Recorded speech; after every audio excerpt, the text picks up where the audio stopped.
Buenas noches, mis hermanos. El Señor les bendiga. Reciban todos un cordial saludo en el nombre precioso de Cristo Jesús. Y vamos a orar, amado. Pongámonos en comunión. Padre amado, Señor, te damos gracias por este día. Gracias, Señor, por todos mis hermanos que hoy llegaron a tu casa, Señor Padre. Te ruego en el nombre de Jesús que seas propicio a la necesidad de cada uno de nosotros. Señor, perdona toda iniquidad, todo pecado, y te rogamos, Señor, que quites de nosotros toda mancha, Señor, que tu sangre preciosa nos cubra, Señor. Te rogamos, Señor, que tu Espíritu Santo hable a nuestras vidas y hable a nuestros corazones. En el nombre precioso de Jesús te damos gracias. Amén. Y vamos a empezar un estudio de el arrebatamiento. Vamos a hacerlo en 3 partes. Tenemos hoy, probablemente el domingo, en la escuela dominical, me toca escuela dominical, ¿no? Tenemos, sí. Y el día martes terminamos con este estudio. Ahora vamos a iniciarlo. Y bien, abran sus Biblias, mis queridos hermanos, en 2 de Pedro, capítulo 3, verso 4. 2 de Pedro, capítulo 3, verso 4.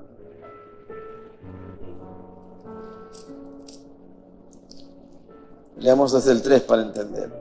Sabiendo primero esto, que en los postreros días vendrán burladores, andando según sus propias concupiscencias y diciendo: ¿dónde está la promesa de su advenimiento? Porque desde el día en que los padres durmieron, todas las cosas permanecen así como desde el principio de la creación. Estos ignoran voluntariamente que en el tiempo antiguo fueron hechos por la palabra de Dios los cielos y también la tierra, que proviene de la agua y por el agua subsiste, por lo cual el mundo de entonces pereció anegado en agua, pero los cielos y la tierra que existen ahora están reservados por la misma palabra, guardados para el fuego en el día del juicio y de la perdición de los hombres impíos.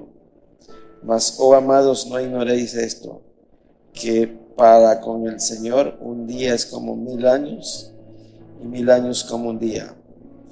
El Señor no retarda su promesa, según algunos tienen por tardanza, sino que es paciente para con nosotros, no queriendo que ninguno perezca, sino que todos procedan al arrepentimiento. Pero el día del Señor vendrá como ladrón en la noche, en el cual los cielos pasarán con gran estruendo, y los elementos ardiendo serán deshechos, y la tierra y las obras que en ella hay serán quemadas.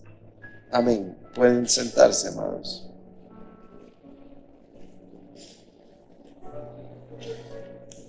Amados,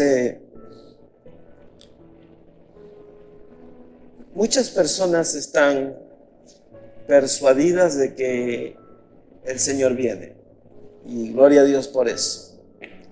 Pero muchísimas más personas no lo están, y muchas consideran que el advenimiento de la venida del Señor es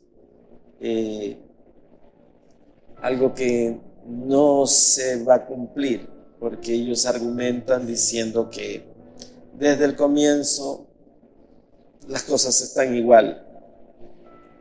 Pero, amados,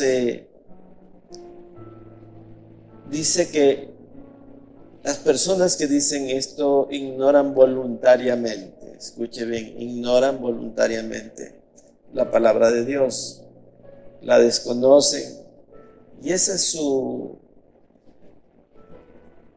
manera de proceder para no recapacitar y no vivir conforme a la palabra, porque prefieren ignorarla a fin de poder tener una vida sin ningún recatamiento, sin ningún parámetro de acuerdo a la palabra de Dios. Los hombres quieren ignorar la venida del Señor. Y de hecho que en la primera venida del Señor esto fue igual. Imagínense ustedes, amados, cuando el Señor todavía no venía, antes del Nuevo Testamento, solo estaba la promesa. El libro de Isaías dice: varón de dolores, experimentado en quebrantos. Pero cuando escribe Isaías escribió más de 400 años antes de que viniera el Señor Jesús. Entonces el pueblo de Israel sobre todo conocía la profecía de que el Señor vendría. Pero muchos de ellos prefirieron ignorarlo, porque esa es la forma del hombre, querer negar la supremacía de Cristo en su vida. Los hombres no reciben a Cristo porque no quieren que Cristo reine en sus vidas. De hecho, que muchos que entran a la iglesia no dejan que Cristo reine en sus vidas, sino que si acaso creen una parte, en otra no creen, y no quieren vivir conforme a lo que es el reino de los cielos, lo que es Cristo Jesús reinando. Y quiero llevarlos al libro de Mateo, en capítulo 24.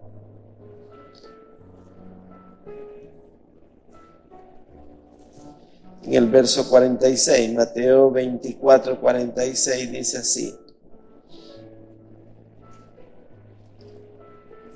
bienaventurado aquel siervo,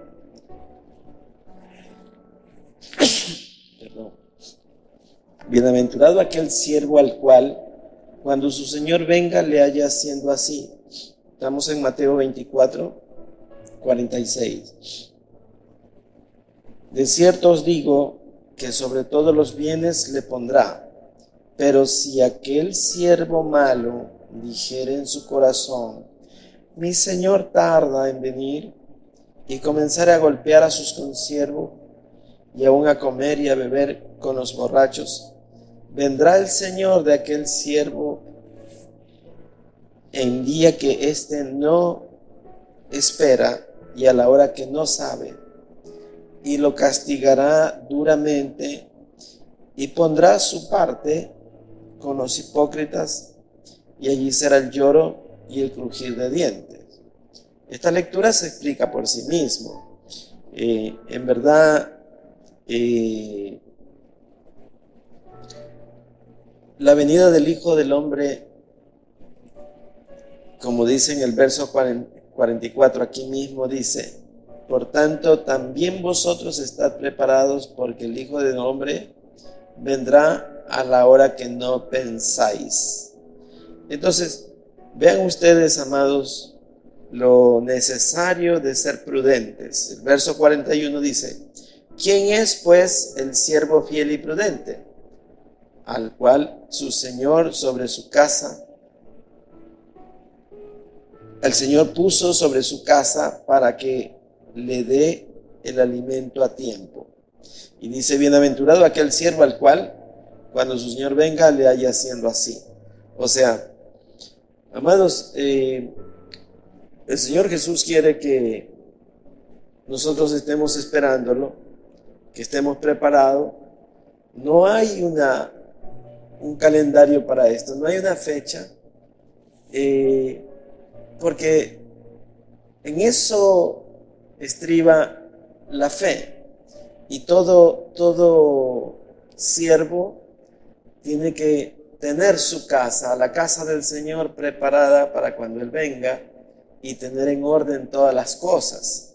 Esa es la parábola de lo que el Señor quiere para con nosotros.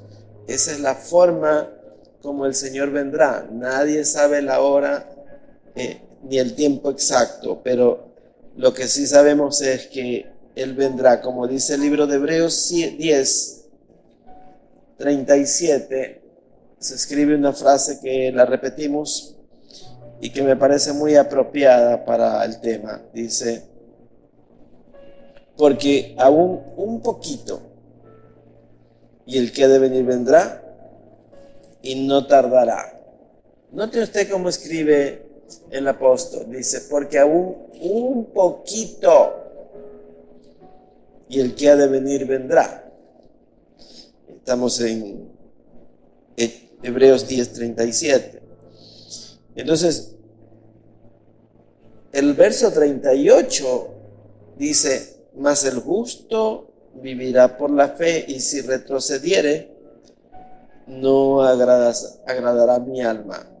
O sea, nos habla de que el justo no puede volverse atrás, porque causaría desagrado a Dios. Dice, si el justo retrocediere, o sea, si fuere para atrás, si su vida no fuere como debería de ser, esto causará serios problemas para la relación que debemos tener con Cristo Jesús. Y en eso radica realmente nuestra relación con el Señor, ¿no? Porque de otra manera Dios tomará control de nosotros. Mire lo que dice Marcos 13:36.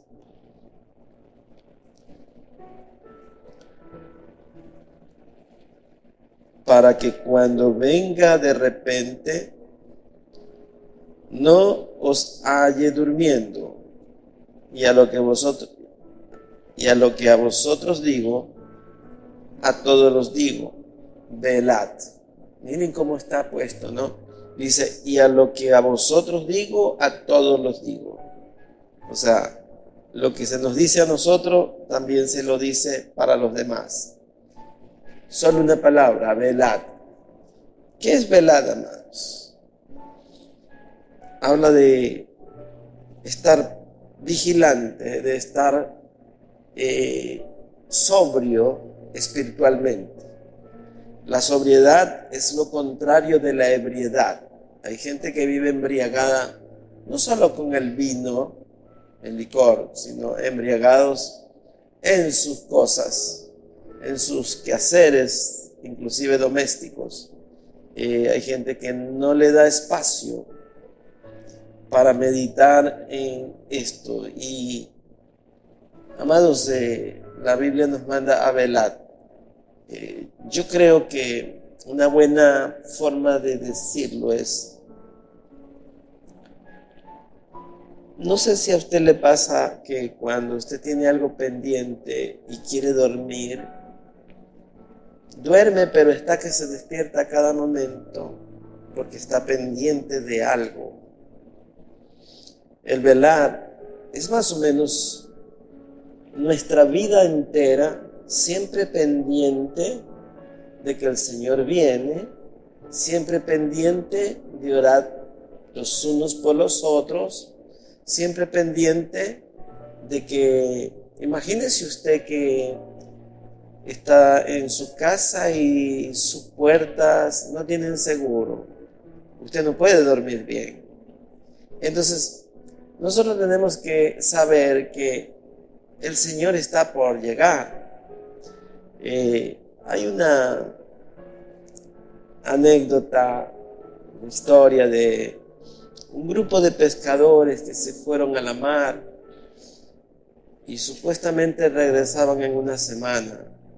Entonces se fueron cada quien en su barquito.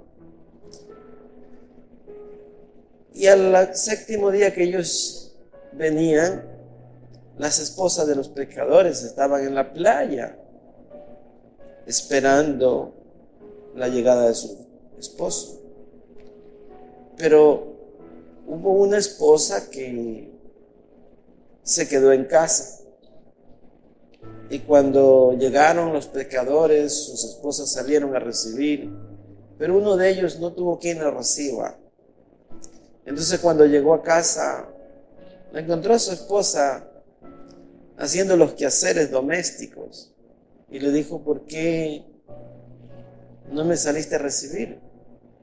Y ella le dijo: tú sabes que te estoy esperando. Sí, pero no estabas pendiente de mi llegada. Entonces, el Señor, usted puede decirle: yo estoy esperándolo, pero no está pendiente de la llegada de Él. Entonces, lo que marca la diferencia es que usted esté pendiente del momento de la llegada, porque, amados, dice que vendrá como ladrón en la noche.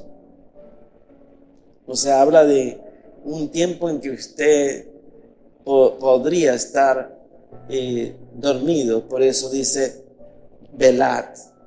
Y esa es la verdadera vigilia que la iglesia debe tener. No es la que acostumbran algunos a tener los días viernes, amanecerse de viernes hasta el sábado y ya, y después estar con el cuerpo malhumorado todo el fin de semana. Y no se trata de eso. O sea, la vigilia es estar todos los días sobrio espiritual.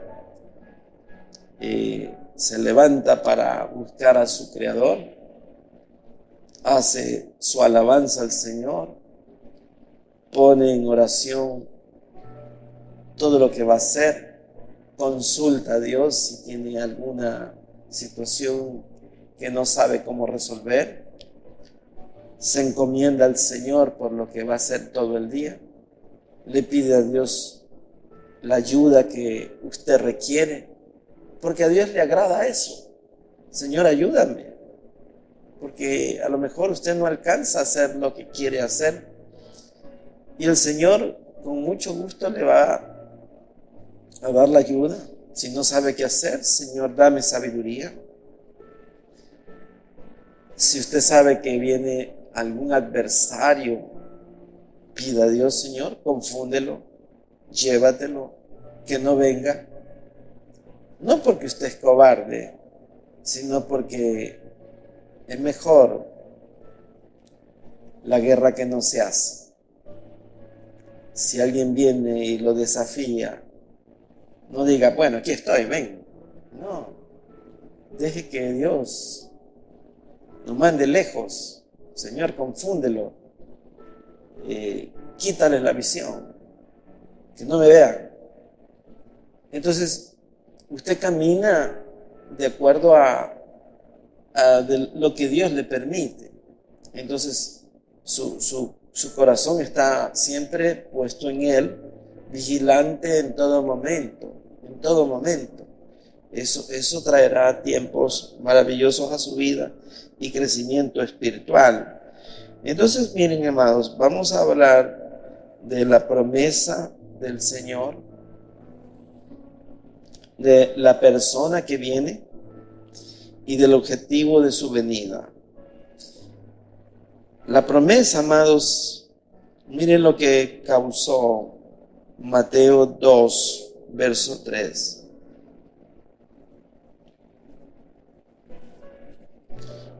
En el verso 2 mismo dice, Mateo 2:2 dice, diciendo: ¿dónde está el rey de los judíos que ha nacido? Porque su estrella hemos visto en el oriente. Hablando de los reyes magos. Y venimos a adorarle. Oyendo esto, el rey Herodes se turbó y toda Jerusalén con él. Ustedes pueden pensar, amados, analizar, ¿cómo es que si sabían la promesa que Dios les había hecho cientos de años? Desde el Génesis estaba hecha la promesa que vendría el Salvador. El pueblo de Israel era un pueblo muy religioso y conocía la palabra. y ya ellos sabían los tiempos, pero en vez de alegrarse, en vez de dar gracias a Dios que ya había nacido el Salvador, el rey se turbó y Jerusalén también. ¿Por qué se turbaron? ¿Cuál era la razón que se turben si las promesas de Dios son bendiciones siempre? Dios promete enviar a su Hijo amado, a su Salvador, al Salvador del pueblo de Israel. Y ellos se turbaron, amados, se turbaron. No estaban ellos conformes con lo que Dios había establecido. O sea, era algo que ellos mismos juzgaron como que los incomodó, estuvo inoportuna para ellos la llegada del Señor. No lo recibieron. No lo recibieron, amados. Por eso el apóstol Juan, en el Evangelio de Juan, dice en el capítulo 1, verso 9, dice: a los suyos vino, mas los suyos no le recibieron. Mas a todos los que le reciben, se les da una potestad de ser llamados hijos de Dios. Entonces, tremenda cosa que ellos rechazaron. Miren la promesa, Isaías 32:1, dice así. Esto era profético 700 años antes. He aquí que para justicia reinará un rey, y príncipes presidirán en juicio. Y será aquel varón como escondedero contra el viento, y como refugio contra el turbión, como arroyo de aguas en tierra de sequedad, y como sombra en gran peñasco en tierra calurosa. No se ofuscarán entonces los ojos de los que le ven, y los oídos de los oyentes oirán atento. Y el corazón de los necios entenderá para saber, y la lengua de los tartamudos hablará rápida y claramente. El ruin nunca más será llamado generoso, ni el tramposo será llamado espléndido, porque el ruin hablará ruinidades, y su corazón fabricará iniquidad para cometer impiedad y para hablar escarnio contra Jehová, dejando vacía el alma hambrienta y quitando la bebida del sediento. Esa es la contraparte, y es lo que estaba profetizado.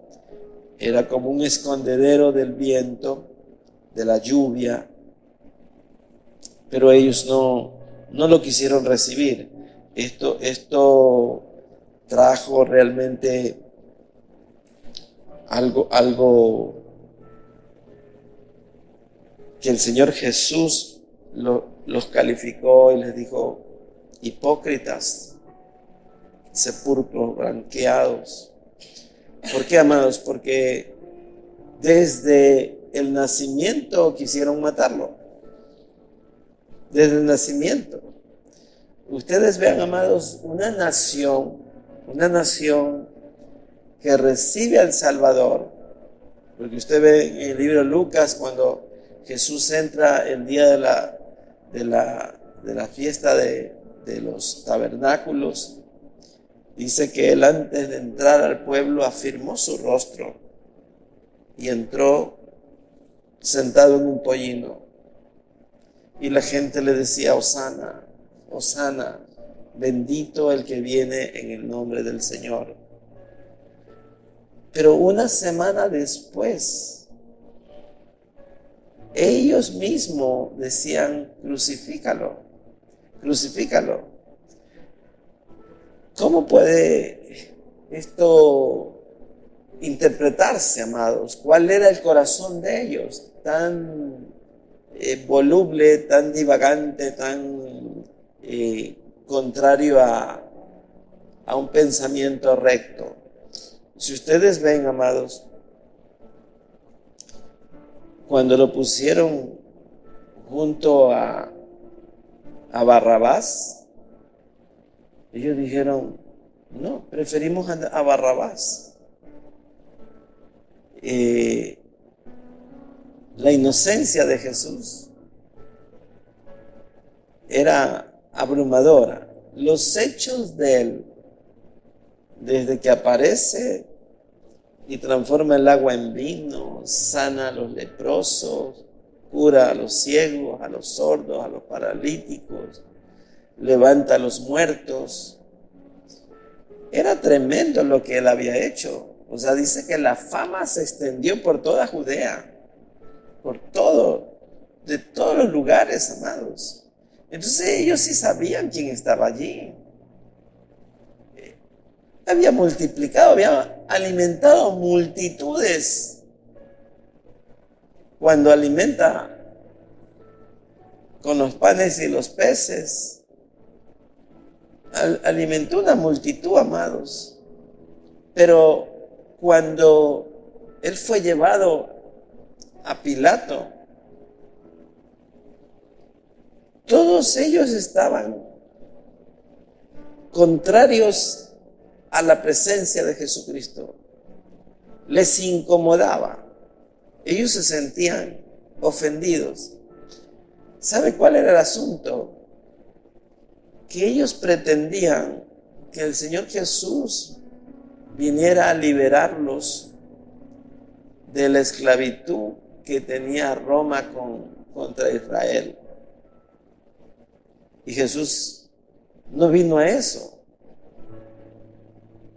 El pensamiento de ellos era totalmente distinto a lo que el Señor Jesús vino a hacer. Ellos pensaban que, como toda mente humana, todo reino se concibe a la fuerza, con mucha imposición, y que para sostenerse todo líder, sea rey o no sea rey, se sostiene en base a la presión. Si usted va al palacio del presidente y lo quiere sacar, le salen guardias enseguida. O sea, se sostiene en base a la fuerza. Si usted le dice, yo quiero que salga, vienen los militares y a usted lo meten preso. Y así es en todas partes, para que se sostenga alguien. Pero el reino de los cielos no es así, no se concibe de esa manera. El reino de los cielos, por decirlo así, se anida en el corazón del hombre, para que el hombre voluntariamente le diga a Jesucristo, sí, tú eres mi rey, tú eres mi Señor. Ante ti me inclino, doblo mis rodillas a ti, levanto mis manos, tuya es mi alabanza. Entonces, Cristo gobierna de esa manera. Ese es el reino de los cielos. Cuando Él gobierna de esa forma, en donde usted se ofrece voluntariamente, en donde usted decide servirlo por amor, entonces ya no hay ninguna presión, mejor dicho, ninguna forma de que usted esté obligado a hacerlo, sino que usted lo hace voluntariamente. Imagínese usted dejando su lecho, su cama a las 4 o 5 de la mañana para estar de rodillas, para estar diciéndole, Señor, te amo, Señor, eres bendito, Señor, eres grande, Señor, eres todopoderoso, Señor, en ti confío, Señor, tú eres mi esperanza, Señor, en ti pongo todos mis proyectos, Señor, perdona todos mis pecados, Señor, ayúdame, Señor, dirígeme, Señor, guárdame, Señor, visita mi casa, Señor, quédate en mi casa, Señor, bueno es que tú estés, que tú permanezcas en mi casa. Señor, no te vayas de mi presencia. Señor, si he hallado gracia delante de ti, yo quiero servirte. Entonces, el reino de los cielos es ese, porque Él reina y usted es el súbdito, usted es el siervo que está dispuesto siempre a glorificarlo, a exaltarlo, a decirle: Señor, Señor, te amo con todo mi corazón. Tú eres mi hacedor, tú eres mi redentor, tú eres el que perdona mis iniquidades, tú eres el que me guarda de todo mal, tú eres el que estás por venir y te estoy esperando, Señor. Porque un poquito más y el que ha de venir vendrá, dice. Un poquitito más y el que ha de venir vendrá. Entonces, usted está como aquellas esposas que están en la playa esperando la llegada del barco de su esposo. Cuando Él venga, amados, que nos encuentre haciendo así. O sea, es literal, amados. Usted está esperando la venida del Señor. Ese es el concepto de la promesa. La promesa es esa, que Él vendrá. ¿Cuándo, a qué hora? No lo sabemos. Pero sí sabemos que los tiempos están ya prácticamente cumplidos. Como dicen los burladores: ¿dónde está tu advenimiento? Que no viene la promesa que tú hablas, porque desde el día de nuestros padres todo está igual. Eso es lo que dicen los burladores. Pero no entienden que el Señor no retrasa su promesa, sino que es paciente para que nadie se pierda. Él está esperando, amados, que todos estemos listos para recibirlo. Y miren lo que ocurrió, ¿no? O sea, cómo lo llevaron a la cruz. Vino para traer buenas de júbilo y no lo recibieron. Veamos lo que dice Hechos 13, verso 27. Aquí el apóstol Pedro habla de lo que había pasado. Dice: porque los habitantes de Jerusalén y sus gobernantes, no conociendo a Jesús, ni las palabras de los profetas que se leen todos los días de reposo, las cumplieron al condenarle, y sin hallar en él causa digna de muerte, pidieron a Pilatos que se le matase. Y habiendo cumplido todas las cosas que de él estaban escritas, quitándolo del madero, lo pusieron en el sepulcro. Mas Dios le levantó de los muertos, y él se apareció durante muchos días a los que habían subido juntamente con él de Galilea a Jerusalén, los cuales ahora son sus testigos ante el pueblo. Y nosotros también os anunciamos el evangelio de aquella promesa hecha a nuestros padres, la cual Dios ha cumplido a los hijos de ellos, a nosotros resucitando a Jesús, como está escrito también en el Salmo 2: mi hijo eres tú, yo te he engendrado hoy. Y en cuanto a que se levantó de los muertos para nunca más volver a corrupción, lo dijo así: os daré las misericordias fieles de David. Por eso dice también en otro salmo: no permitirás que tu santo vea corrupción. Entonces, amados, ustedes vean la actitud de los hombres, cuál era la manera de pensar y la manera de proceder. No había una causa de muerte. No había una causa de muerte. El que era digno de muerte era Barrabás. Ese sí era un asesino.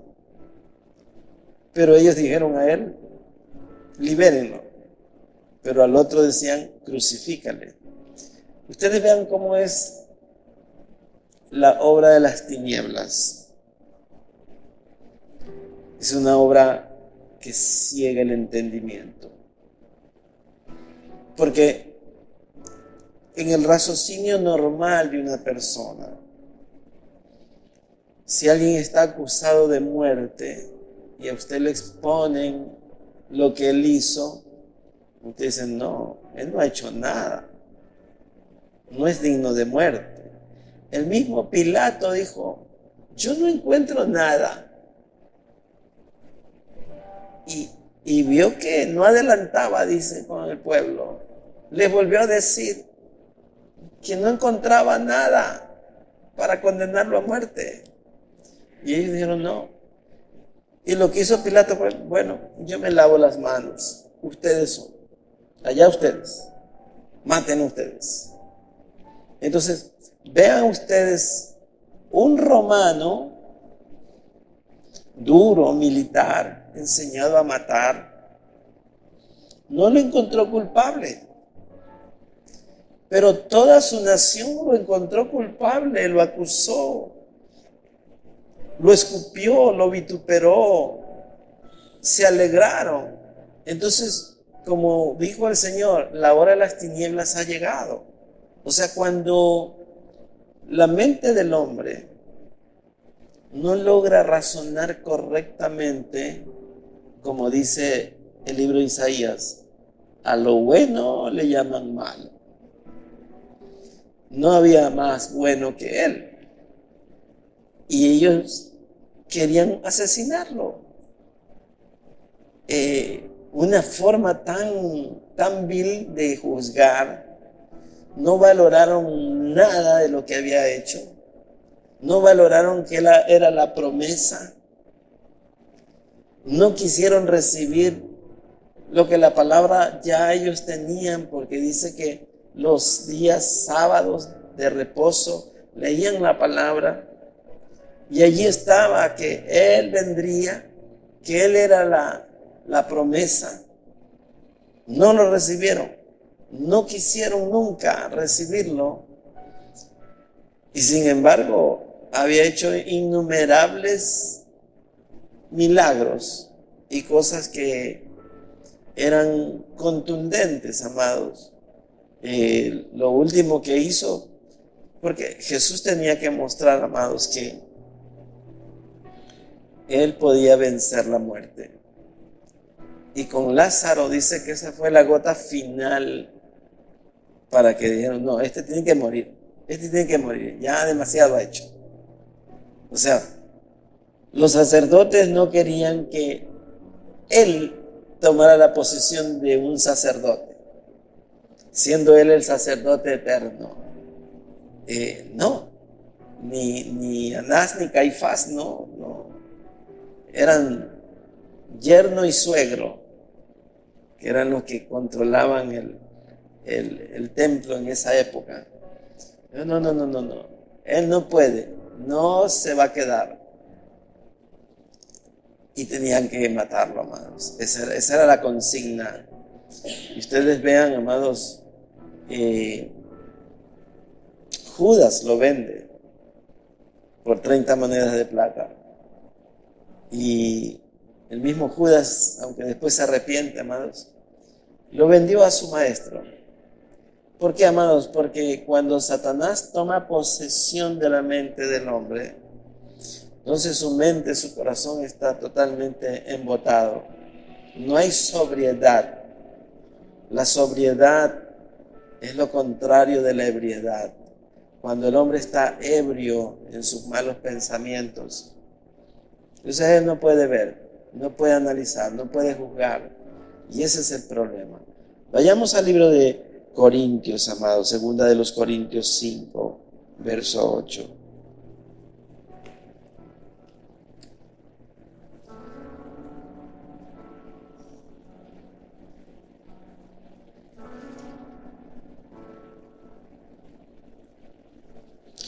Leamos desde el 6, segunda de Corintios 5, verso 6.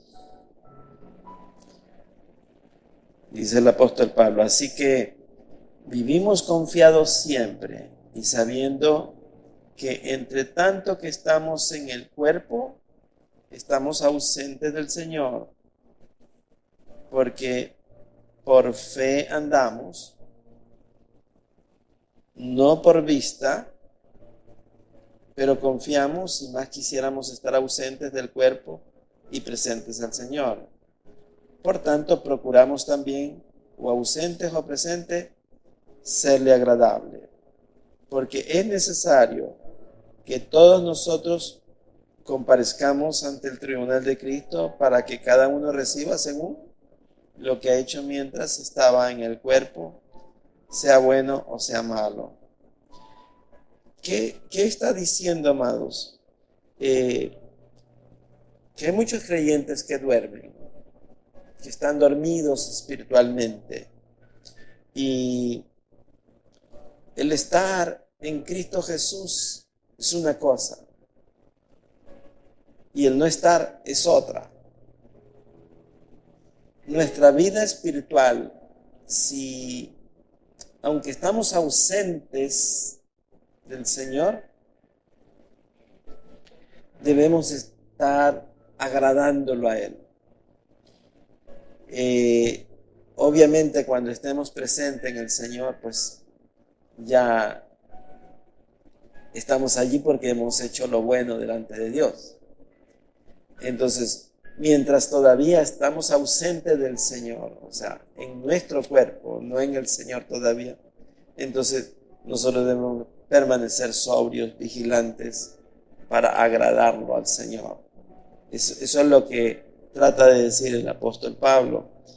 Y veamos en Filipenses, amados, verso 3, capítulo 3, verso 21, dice, miren lo que va a pasar con nuestro 20-21, leamos. Mas nuestra ciudadanía está en los cielos, de donde también esperamos al Salvador, al Señor Jesucristo, el cual transformará el cuerpo de la humillación nuestra para que sea semejante al cuerpo de la gloria suya, por el poder con el cual puede también sujetar a sí mismo todas las cosas. Ustedes vean, o sea, habla de la ciudadanía ya el apóstol Pablo, o sea, somos ciudadanos del reino de los cielos, y que este cuerpo, amados, que un día será humillado, que es un cuerpo de humillación. ¿Por qué? Porque este cuerpo un día va a caer al polvo. Este cuerpo un día se va a degradar, se va a hacer polvo. Los gusanos se lo van a comer. Por eso el cuerpo tiene que ser humillado, porque este cuerpo ha pecado. Entonces tiene que ir al polvo. Pero el Señor nos levantará.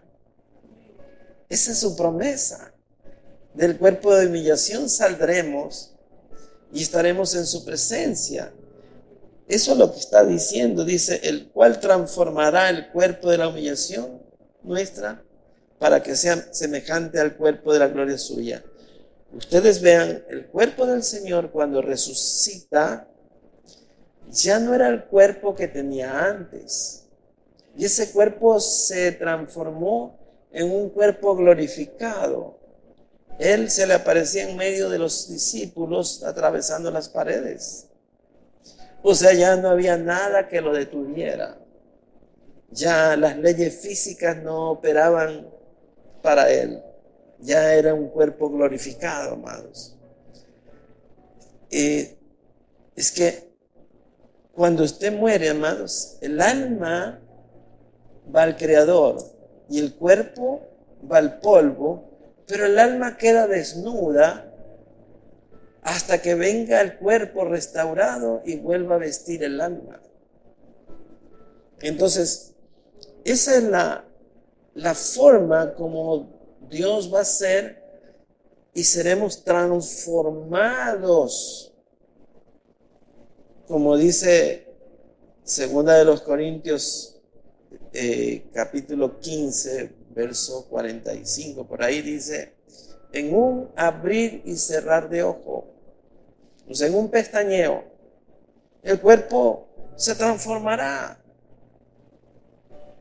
Eso será algo glorioso, amado, será el evento más maravilloso que usted se puede imaginar. Aunque muchos estarán en los sepulcros, pero de allí saldrán. Como dice Apocalipsis, el mar devolverá a los muertos, chicos y grandes. Entonces, esa es la esperanza con la que debemos vivir. Por eso yo les decía el domingo, o sea, la muerte no nos debe de intimidar. ¿Sabe por qué? Muchas personas tienen miedo a morir, porque creen que van a un lugar oscuro, porque no han leído bien la palabra, porque no han reconocido la palabra y no la han hecho parte de su vida, sabiendo que lo mejor está por venir. Entonces, bendito el Señor si nos da la oportunidad de estar enfermos antes de morir. Porque allí en la cama usted se va preparando. Se va preparando. Usted sabe que ya le llega la pelona. Y usted se pone a cuentas. Pero ¿qué de esos que cayeron del puente? ¿Qué tiempo pudieron tener?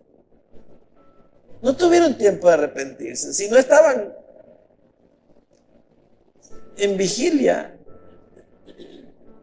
lo que les espera es un tremendo hervor.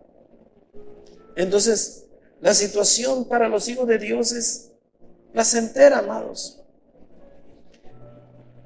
Aunque literalmente lo interpretamos de otra manera, dice, en paz me acuesto y asimismo dormiré, porque solamente tú, oh Dios, me haces vivir confiado.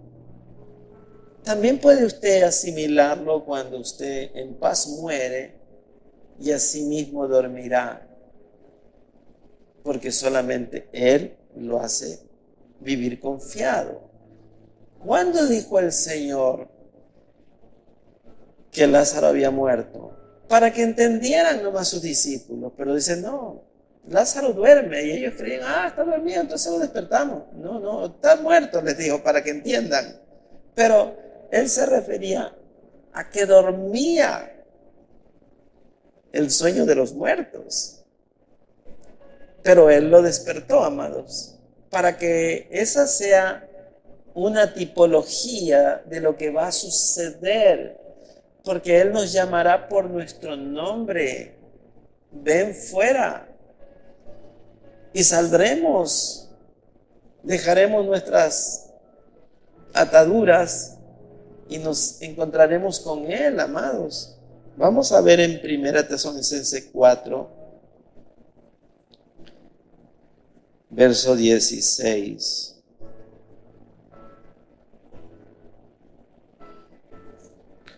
Usted vea lo que dice aquí. Ya tiene 1 Tesalonicenses 4, verso 16, dice, porque el Señor mismo, con voz de mando, con voz de arcángel y con trompeta de Dios descenderá del cielo, y los muertos en Cristo resucitarán primero. Luego, nosotros los que vivimos, los que hayamos quedado, seremos arrebatados juntamente con ellos en las nubes para recibir al Señor en el aire, y así estaremos siempre con el Señor.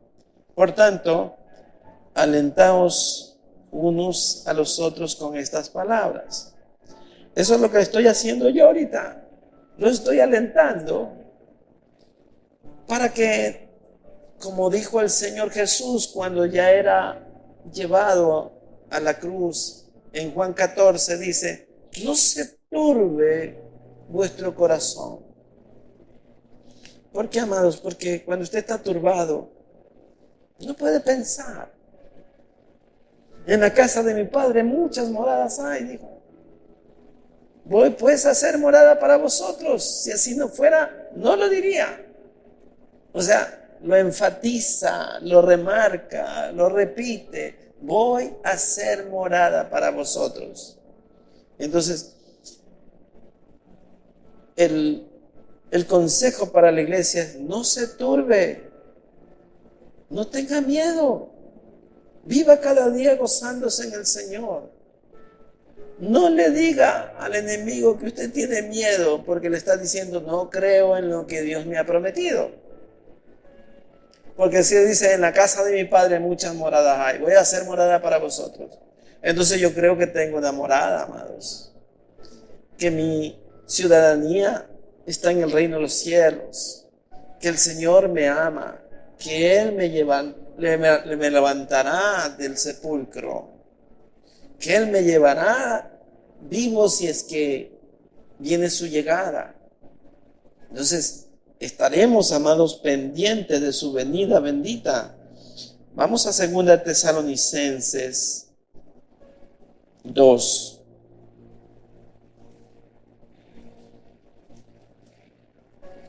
Verso 10. Miren lo que hace el enemigo.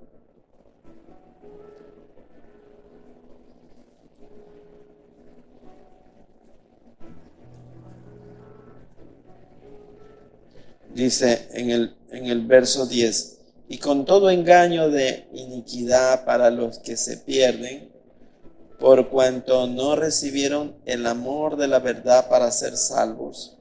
Por esto Dios les envía un poder engañoso para que crean la mentira, a fin de que sean condenados todos los que no creyeron a la verdad, sino que se complacieron en la injusticia. Ustedes vean, amados, hay gente que ya se le predicó, pero no creen en la palabra.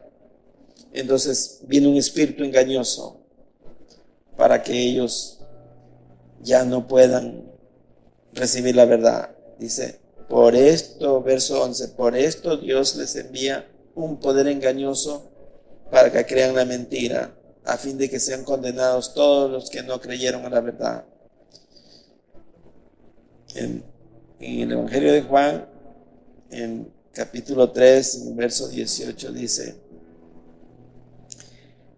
y el que no cree desde ya ha sido condenado. Cuando usted no cree en Cristo, ya no hay opciones. Si usted no abre su corazón para que Cristo entre aquí, entonces ya está perdido. Ya no hay opciones. Y vendrá un espíritu engañoso para decirle todo tipo de mentira que lo llevará a la condenación. Porque si Cristo Jesús, nosotros no vimos, pero creemos lo que dice la palabra, levantó de los muertos a Lázaro, a la hija de Jairo, al hijo de la viuda de Naín, sanó a cuanto enfermos le pusieron adelante, multiplicó los panes y los peces, él mismo se levantó de la tumba. Su palabra, amados, es tan dulce para el que ama a Cristo, que es innegable, amados, que Jesucristo es Dios. Y cuando usted desarrolla su fe, paralelo a eso, el amor que usted debe tener por Cristo debe ser por sobre todas las cosas. Entonces, una de las cosas que yo le recomiendo a mi amado es que aprenda a decir: te amo, Señor, te amo, Señor. ¿Por qué, amados? Porque las personas vivimos una forma de aspereza, no expresamos amor, no expresamos gratitud, somos indiferentes. No le decimos a un hermano: hermano, te amo, tú eres mi hermano, estoy orando por ti, el Señor me ha puesto que ore por ti. ¿Y cuánto más no le diríamos al Señor: te amo, Señor? Como diría el salmista David: te amo, oh Jehová, fortaleza mía, castillo mío, mi Dios en quien confiaré. Entonces, si usted no aprende a decir te amo, ¿cuándo va a aprender? ¿Cuándo expresa usted cariño? Hay personas que no saben decir te amo, a dar un abrazo sublime, a dar un estrechón de mano, mirando al rostro y decir, hermano, ¿cuánto te he extrañado? No, no lo tome por el otro lado, ¿no? O sea, es el amor de Cristo que usted está expresando.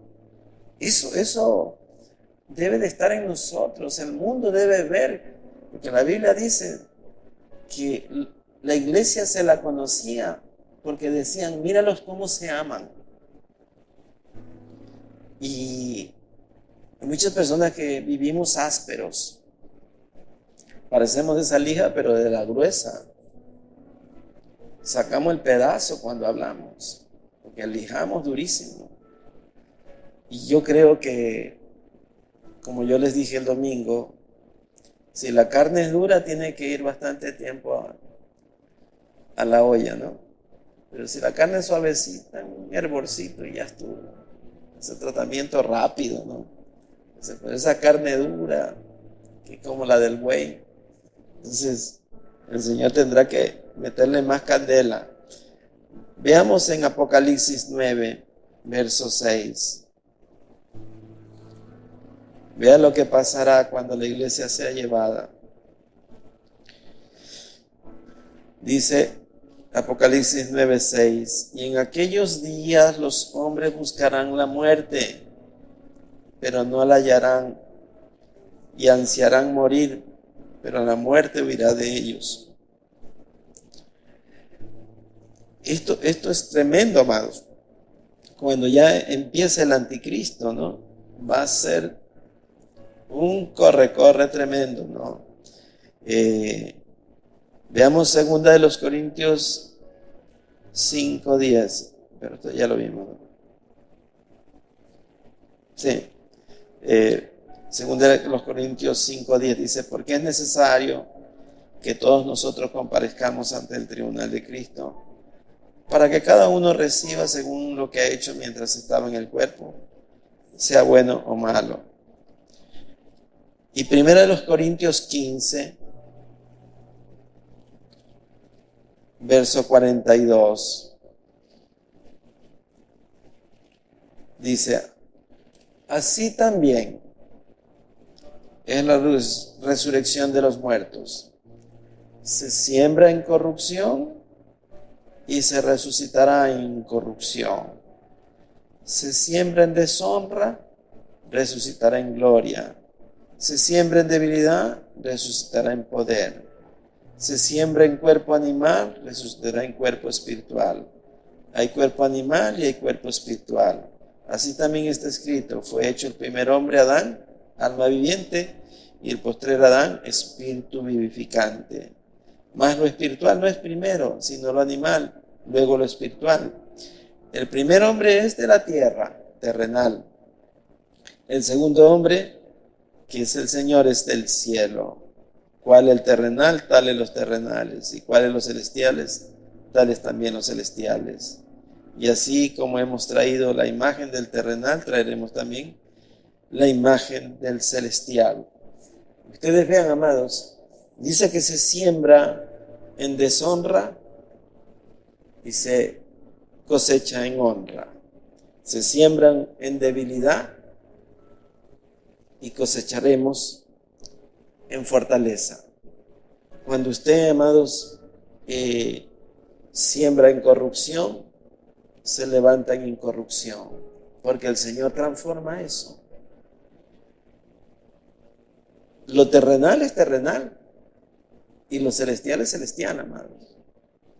El primer hombre es alma viviente, el segundo hombre es espíritu vivificante. Es Cristo, amados. Él es el espíritu vivificante. Él es el que trae vida a nuestra vida. Él es el que nos da vida, amados. Como dice el apóstol Pablo en Efesios 2:1 dice, y Él nos dio vida a vosotros cuando estábamos muertos en nuestros delitos y pecados.